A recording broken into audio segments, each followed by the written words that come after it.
On confond souvent ces deux termes. L'exposition et la luminosité sont deux mots bien distincts qui n'ont pas la même signification. L'exposition en photographie, c'est la quantité totale de lumière reçue par le capteur, qui permet donc de former notre photo à partir des informations reçues. Et quand est-ce que notre capteur reçoit la lumière du coup ? Lorsqu'on prend une photo tout simplement. Alors attention, en photo numérique, il est impossible, je dis bien impossible, de changer l'exposition après avoir pris sa photo. Une fois qu'on a exposé, c'est exposé. Point.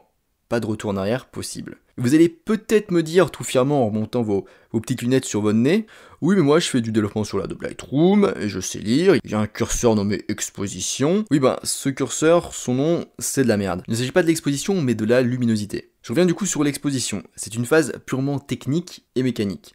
Le but lors de cette phase, c'est de recueillir le maximum d'informations possibles pour notre fichier RAW, R-A-W, notre fichier du coup brut de photo. Et le but, lors de l'exposition, c'est de ne pas avoir trop d'informations, sinon elle se désintègre, entre guillemets, on surexpose, ni pas assez d'informations, parce que sinon elle n'existe pas, et on ne va pas pouvoir la sortir de notre cul, désolé. Notre but, c'est donc d'avoir l'exposition dite correcte. Pourquoi ? Pour pouvoir développer notre photo qui est au format RAW, RAW. Si vous prenez juste en JPEG et que vous faites pas de développement, tout ce que je dis c'est beaucoup moins pertinent dans votre cas. Si vous connaissez un petit peu l'argentique, vous devez savoir qu'avant on prenait en photo avec des pellicules, et non des cartes SD comme maintenant, des cartes mémoire SD. Ces pellicules, elles correspondent à notre fichier au format RAW en numérique. Le développement des pellicules en chambre noire, qu'on faisait du coup en argentique, correspond, nous, en numérique, à notre développement sur logiciels spécialisés comme par exemple Adobe Lightroom. Lightroom qui signifie d'ailleurs chambre noire. Coïncidence, je ne crois pas. Pour résumer, l'exposition est une étape technique et non artistique. C'est une étape du coup de recueil de l'information, capture de l'information qui va pouvoir nous permettre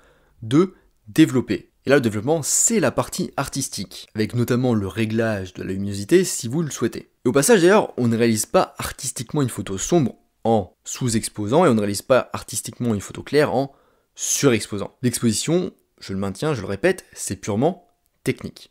Recueil d'informations. Comme je vous le disais du coup plus avant dans ces deux cas, donc la sous-exposition et la surexposition, l'information est détériorée. Si l'information est détériorée, ça va brider du coup nos possibilités artistiques par la suite lors du développement. On pourra donner une ambiance sombre ou claire en ajustant la luminosité au développement. C'est la fin de cet épisode flash un peu technique mais je pense nécessaire parce qu'il y a pas mal de confusion à ce sujet. Et d'ailleurs en parlant de technique, j'en profite pour faire ma petite pub, j'ai créé une formation vidéo de plus de 8 heures sur les bases de la photographie. Vous pourrez vous inscrire sur mon site photomaniac.fr. Je vous dis à bientôt sur les internets mondiaux.